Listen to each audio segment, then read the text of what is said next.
যে ফল আমেরিকাতে খান, এটা কি আমেরিকায় চাষ হয় ফল নাকি কানাডা মেক্সিকো থেকে আসে? লেটস সে আপনি যেই অ্যাপেলটা দিয়ে আজকে ব্রেকফাস্ট করলেন, যে অ্যাপেলটা আপনি খেলেন, এটা মেক্সিকো থেকে এসেছে। ওই অ্যাপেলটা যখন কুড়ি অবস্থায় ছিল, মুকুল অবস্থায় ছিল, তখনই ওটার মধ্যে আপনার নাম লেখা।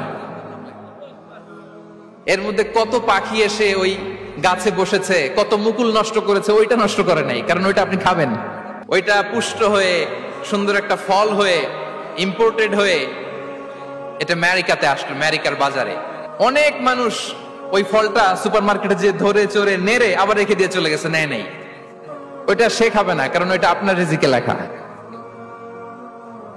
ওই ফল আপনি নিয়ে আসলেন, বাসায় অনেকে অ্যাপেল খাচ্ছে, কিন্তু ওই অ্যাপেলটা খাবে না, কারণ এটা কে খাবে? সুবহানাল্লাহ পড়তে পারলেন না মজা করে?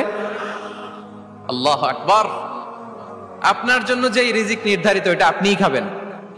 এর মধ্যে আপনি মরে যেতে পারতেন, বাসা থেকে অন্য কোথাও চলে যেতে পারতেন, কিন্তু না, মরবেনও না, অন্য কোথাও যাবেনও না ওইটা খাওয়ার আগে।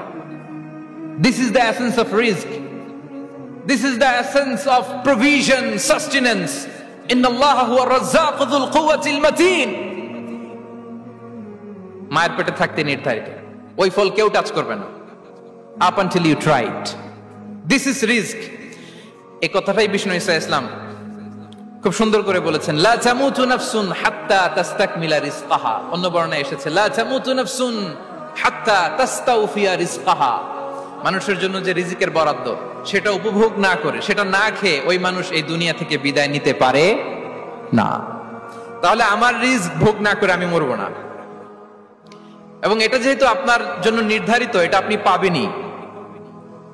এখন এটা কি হালাল পন্থায় আপনি পাবেন না হারাম পন্থায় পাবেন, দ্যাট ইজ ইউর ডিসিশন। আপনার রিস্ক আপনার কাছে আসবে। এটা নির্ধারিত না অনির্ধারিত বলেন তো? আমি সবার কাছ থেকে শুনবো, রিস্ক কি নির্ধারিত না অনির্ধারিত? ফিক্সড, নির্ধারিত। ফর এন এক্সাম্পল, ধরুন আপনি সারা জীবনে 1 কোটি টাকা ইনকাম করবেন। কয় কোটি? 1 কোটি টাকা ইনকাম করবেন, এটা নির্ধারিত। আল্লাহ তাআলা ফিক্স করে ফেলেছেন, এটা আল্লাহর সিদ্ধান্ত। কিন্তু এই 1 কোটি হালাল পন্থায় আপনি উপার্জন করবেন না হারাম পন্থায়, এটা আপনার সিদ্ধান্ত। So now the decision is years. যদি আপনি পরিশ্রমী হন, যদি আপনি সৎ পথ অবলম্বন করেন, তাহলে ওই 1 কোটি আসবে আপনার কাছে, কিন্তু হালাল পন্থায়। আর যদি আপনি হালাল হারাম মিক্স করেন, টেবিলের উপর দিয়েও নেন, নিচ দিয়েও নেন, আসবে কিন্তু 1 কোটি। আসবে কয় কোটি? কথা বোঝে নাই বোধহয়। টেবিলের নিচ দিয়েও যদি নেন, সারা জীবনে আপনি পাবেন কত? 1 কোটি। So now the decision is years. সিদ্ধান্ত আপনার। হালাল পন্থায় উপার্জন করবেন না হারাম পন্থায়? বলেন হালাল না হারাম? হারামের সাথে আমাদের কোনো সম্পর্ক? হারামকে আমরা এই কনভেনশন সেন্টার থেকে না বলে দিলাম, আওয়াজ করে বলুন নো। হারামের সাথে আমাদের কোনো সম্পর্ক? আল্লাহ তাআলার দেয়া বরাদ্দ রিস্ক আমরা হালাল পন্থায় উপার্জন করবো ইনশাআল্লাহ। বলেন। তাহলে মায়ের পেট থেকে নির্ধারিত হয়ে গেল, আমারটা আমি পেলাম, হালাল ভাবে আমি নিব। আরেকটা জিনিস মনে রাখতে হবে যে কেউ কারো রিজিকে ভাগ বসায় না, কেউ না। আমরা অনেকে মনে করি যে আমি ওকে দিলাম, ওকে খাওয়াইলাম, আমি বোধহয় খাওয়াইলাম। না, সে আপনারটা খায় নাই, সে তার রিজিকই খেয়েছে। আমাদের ঘরে আমাদের বন্ধু বান্ধব আসে, অনেক সময় আমাদের ঘরে অনেক সময় অতিথি আসে, তাদেরকে আমরা আপ্যায়ন করি, তাদেরকে খাওয়াই। আসলে সে আমারটা খায় না, সে কারটা খায়? তার নিজেরটাই খায়। বিষ্ণু ইসলাম এটা খুব সুন্দর করে বলেছেন। ওনার কাজিন, চাচাতো ভাই আব্দুল্লাহ ইবনে আব্বাসকে একদিন অনেক নাসিহা করছিলেন। করতে করতে এক পর্যায়ে তিনি বললেন, ওয়া আলাম, ইবনে আব্বাসকে বলছেন, ওয়া আলাম আন্না মা আসাবাকা লাম ইয়াকুন লিইখতিআক ওয়া মা আখতাআকা লাম ইয়াকুন লিইউসিবাক।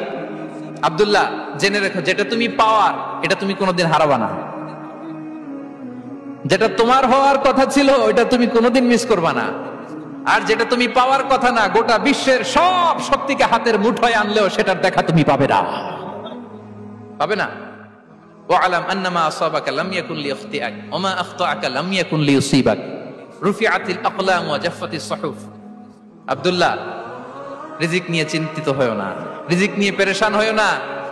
প্লে ইউর রোল, রিজিক ইজ ফিক্সড। যেটা তুমি পাওয়ার তুমিই পাবা, যেটা তুমি পাওয়ার কথা না, চেষ্টা করেও সেটা তোমার কাছে আসবে না।